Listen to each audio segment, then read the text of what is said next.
नमस्कार। मातृशक्ति और पितृशक्ति, मैं जब एक वीडियो बना रहा हूँ मनसा वाचा कर्मणा के ऊपर, एक टॉपिक था उसमें जनसंख्या, समाज, राष्ट्र और स्वयं का क्या महत्व रखना चाहिए हमें मन और वचन कर्म से। उसके ऊपर कुछ मैंने 5-6 वीडियो बनाई हैं, तो उनका मैं कैलकुलेशन निकालूँ, निष्कर्ष पे पहुँचने की प्रयास करूँगा। कोशिश करूँगा कि उन सब का मैं मूल जो बता दूं आपको, और उसमें जिम्मेदार और गैर जिम्मेदार का क्या वो है, ये भी मैं थोड़ा सा संज्ञान डालूँगा। तो मैं इस बात पे निष्कर्ष पर ये निकल के आता है कि जो लोग जनसंख्या बढ़ रही है, चाहे विचारधारा से, चाहे जाने अनजाने से, शोषित खुद भी हो रहे हैं वे लोग, राष्ट्र को शर्मिंदगी की तरफ, गरीबी की तरफ ले जाने का उनका जाने अनजाने जैसे भी है, वो उनका एक पता नहीं है। उन्हें कुछ को पता है, कुछ को नहीं पता। लेकिन मैंने उसमें कहा था कि साधन संपन्न लोग हैं, वे क्यों जिम्मेदार हैं इसमें। उनका इसलिए जिम्मेदार है, मैंने उसमें वो त्याग नहीं करते, विलासिता का प्रदर्शन करते हैं। और वे खुद भी, ऐसा भी नहीं है कि वे खुद बहुत अच्छे महान बन रहे हैं, उनकी नस्लें भी बर्बाद हो रही हैं। उनके प्रति उनका भी त्याग नहीं है, केवल उनको लाभ ही लाभ दिख रहा है। और व्यक्तिगत उपलब्धि के चक्कर में वो अपनी नस्लों को भी बर्बाद करें, उनसे ये भी बर्बाद हो रहे हैं। और ऐसे समझिए, मैं जैसे पुलिसिंग की बात करिए कि कहते हैं ना कि भाई पुलिस में 2 लोगों की कोई जिम्मेदारी नहीं होती। एक तो उच्चतम की, जिसे आप डीजीपी बोलते हैं या उच्च अधिकारी बोल लीजिए, एक सिपाही की। इनकी कोई जिम्मेदारी नहीं है। जिम्मेदार पुलिसिंग को जो चला रहे हैं सब इंस्पेक्टर और इंस्पेक्टर चलाते हैं, वो इस पुलिसिंग की रीढ़ होती है। ऐसे ही इस समाज की रीढ़ होनी तो चाहिए मुखिया को, लेकिन नहीं, मध्यम वर्ग इस समाज की या इस देश, किसी भी देश की या राष्ट्र की रीढ़ होती है। इन पे ना आईजी पे जिम्मेदारी है, ना सिपाही जी पे जिम्मेदारी है। दोनों ही कोई अपनी जिम्मेदारी को नहीं, ये पुलिसिंग के जो रीढ़ है, मध्यम समाज जो है, जैसे पुलिस की जो आधार है वो पुलिस का, सब इंस्पेक्टर मैक्सिमम यही इसको परफॉर्म करते हैं। इसी से प्रदेश की, इसी से ज़िले की, इसी से उस थाने की छवि बनती है, एक माहौल बनता है। तो जब ये रीढ़ जो ये इनके भाव में आ जाएंगे तो वो गैर जिम्मेदार होते चले जाते हैं। तो मैं बार बार यही बोलूँगा कि जो मध्यम किसी भी विभाग में हो या समाज में हो, ये मध्यम लोग ही दोनों तरफ से ये घिर रहे हैं। इधर जाएँ तो पतन, इधर जाएँ तो पतन। तो इनकी आपको ही अपनी जिम्मेदारी समझनी है। रीढ़ आप ही हैं। जैसे शरीर को चलाने के लिए मसल्स हमारी कितनी पावरफुल हो जाएं, अगर हमारी रीढ़ मजबूत नहीं है तो हम संतुलित नहीं हैं, कहीं भी हम गिर सकते हैं, कोई भी हमें गिरा सकता है। तो आप मध्यम वर्ग की ज़्यादा जिम्मेदारी है। मैंने बताया ना, जो उच्चतम पे है उसकी भी कोई जिम्मेदारी नहीं है। वो अपनी विलासिता के लिए, अपने मन की, कि वो गाना भी है कि मेरी मर्जी, मैं जो करूँ, ये करूँ, वो करूँ, जो करूँ। ऐसी हैं ये दोनों ही वर्ग, उच्चतम भी और निम्नतम भी।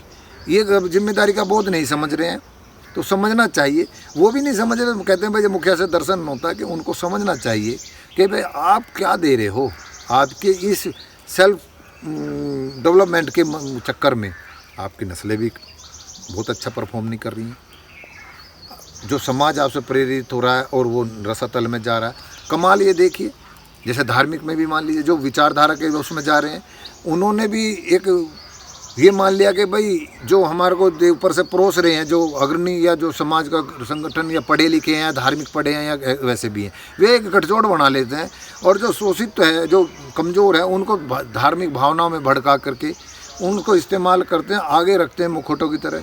अब उनसे भी चिंतन करना भैया, कि चाहे वो धार्मिक संगठन हो, चाहे वो कोई विचारधारा को प्रबलता लाने के लिए, थोपने के लिए कोई संगठन बना रखे हों, या उस क्षेत्र को मांगने के संगठन बना रखे हों, जो उनका चलाने वाले हैं, कभी उनके बच्चे उसमें आते हैं क्या? वो उन आंदोलनों में, उनमें कहीं खुद हथियार लेकर के या कहीं धर्म का प्रचार करते हैं क्या? नहीं करते। उनके बच्चे तो विदेशों में पढ़ रहे हैं या यहाँ इंग्लिश मीडियम में पढ़ रहे हैं, और उन लोगों को वो इस्तेमाल कर रहे हैं केवल अपने अहम की और इच्छाओं की संतुष्टि के लिए। ऐसे हमारे यहाँ भी है, अग्रणी वर्ग हो या नेता हों, व्यापारी हो या धार्मिक वाले लोग हों, वे हमें तो कथा पथा अंडारे भंडारे बता रहे हैं, अब सब कुछ बता रहे हैं, लेकिन उनके बच्चे खुद के विदेशों में पढ़ते हैं या इंग्लिश मीडियम में यहाँ भी उसमें पढ़ रहे हैं, और वे कभी सेना में भी नहीं जा रहे। नेताओं के बच्चे भी, अपवाद ही होगा किसी का बच्चा सेना में महत्वपूर्ण रोल अदा कर रहा हो, क्योंकि जहाँ मरने का खतरा हो वहाँ नहीं भेजते ये। धर्म के नाम पे भी जो औरों को लड़ाते हैं। बहुत वैसे हमारे यहाँ भी संगठन बने हुए, बजरंग दल, शिवसेना, हिंदू वाहिनी, जन कितने कितने, गौ रक्षा दल, उद्देश्यहीन है। बस वो इस बात पर, और उनको चलाने वाले लोग हैं वे बैठे हैं, लेकिन जो सोचा उनको भी गलती नहीं है। वे समाज से उपेक्षित हैं, वे आकर्षण के कारण उसमें घुस जाते हैं। उनको छपास की बीमारी, ये शेषणा की बीमारी लगी है, वो उन समझते हैं। कभी उनसे पूछना जो इनको विचारधारा को थोपने वाले लोग हैं, उनके बच्चे भी इस आंदोलन में आते हैं क्या? किसी नेता के नहीं आते, किसी धार्मिक गुरु के नहीं आते, किसी व्यापारी के भी नहीं आते। तो विचार करो कि शोषण के कारण खुद भी बंडे हो।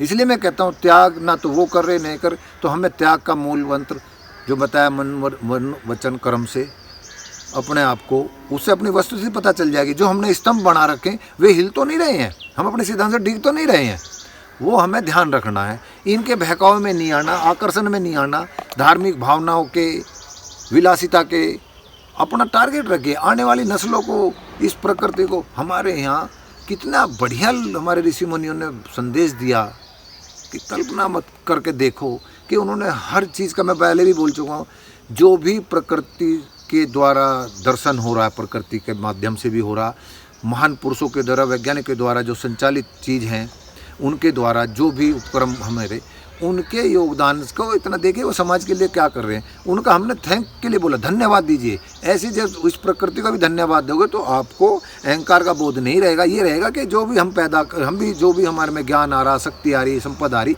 इसमें इन सब का भी रोल है। जो भी व्यक्ति भी आपको सपोर्ट करा उसका भी रोल है।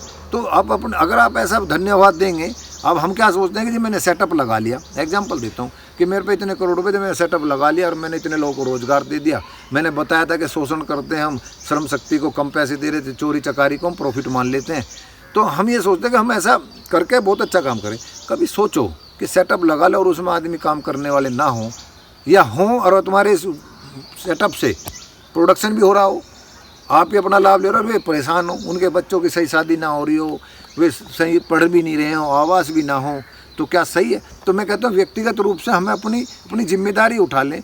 ये समाज संगठन बना करके वो करने की ज़रूरत ही नहीं पड़ेगी। जहाँ जिसका जितने पास उसके टच में लोग हों, उन्हीं का जो अपने छोटे, उनको विकास की बात करिए, उनको त्याग के वो दिखाइए, उनके भी सद्भाव उत्पन्न होंगे, नफरत नहीं ख़त्म होगी। तो कुल मिलाकर निष्कर्ष यही है कि हमें त्याग करना है।